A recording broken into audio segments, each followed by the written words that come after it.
جب سورہ المدثر کی آیت نمبر 30 نازل ہوئی تو قریش مکہ میں سے ایک بدترین کافر نے انتہائی مضحکہ خیز لہجے میں کہا، اے قریش کے لوگو، محمد کہتا ہے کہ تمہیں آگ میں داخل کیا جائے گا اور وہاں تمہیں سزا دینے والی فوج کی تعداد 19 ہوگی، لہٰذا تمہیں ڈرنے کی کوئی ضرورت نہیں، تمہاری تو تعداد بھی زیادہ ہے۔ ایسا اس نے اس لیے کہا کیونکہ اس آیت میں اللہ تعالیٰ نے فرمایا ہے دوزخ میں کفار کی سزا پر 19 داروغہ مقرر ہوں گے۔ اس بات سے ڈرنے کی بجائے اس نے دیگر قریشیوں کو نہ صرف گمراہ کیا بلکہ اس آیت کا خوب مذاق بنایا۔ قریش کے قبیلے بنو مخزوم سے تعلق رکھنے والے اس کافر کا نام عمر بن حشام بن مغیرہ تھا۔ آج لوگ اسے ابو جہل کے نام سے جانتے ہیں۔ اس کی طبیعت میں شروع ہی سے تکبر، حسد اور غصہ تھا۔ یہ لوگوں کو کھانا کھلاتا صرف اس لیے کہ شہرت حاصل کر سکے۔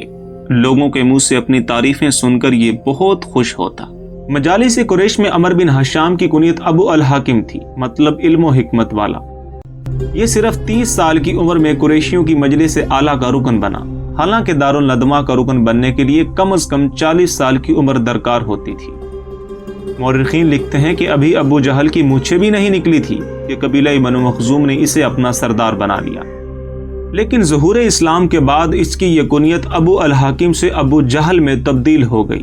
اس نے اسلام دشمنی کی وہ مثالیں قائم کی جو قیامت تک یاد رکھی جائیں گی۔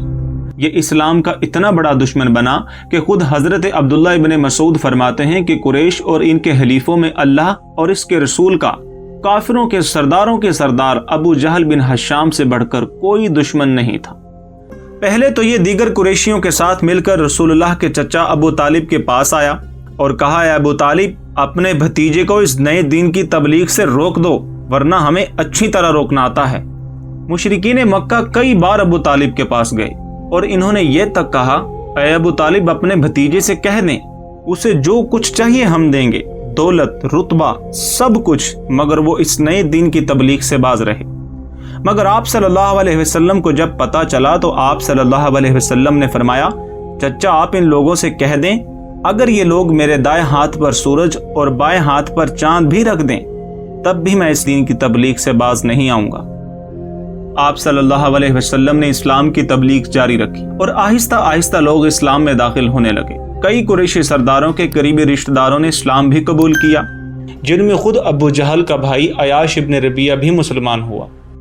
جب ان کی تمام کوششیں ناکام ہو گئی تو ابو جہل نے تمام مشرکین کے ساتھ مل کر یہ فیصلہ کیا کہ جس شخص کا بھی کسی غریب یا بے بس مسلمان پر بس چلے تو وہ اس کو خوب سزا دے تاکہ یہ لوگ محمد کے دین سے پھر جائیں۔ ابو جہل نے حضرت عمار بن یاسر اور ان کے والدین پر ظلم کرنا شروع کر دیا۔ ان کو عرب کی تپتی دھوپ میں ریت پر لٹایا جانے لگا، کوڑے مارے گئے، حتیٰ کہ لوہا گرم کر کے بھی ان کے جسم پر لگایا گیا۔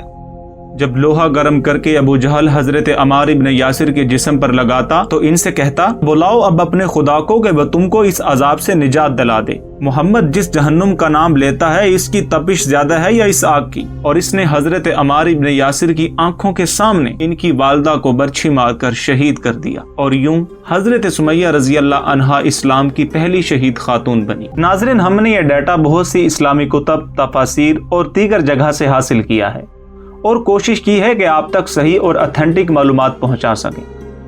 اگر آپ یہ سب کچھ جاننا چاہتے ہیں تو پوائنٹ 63 کے ساتھ جڑے رہیے۔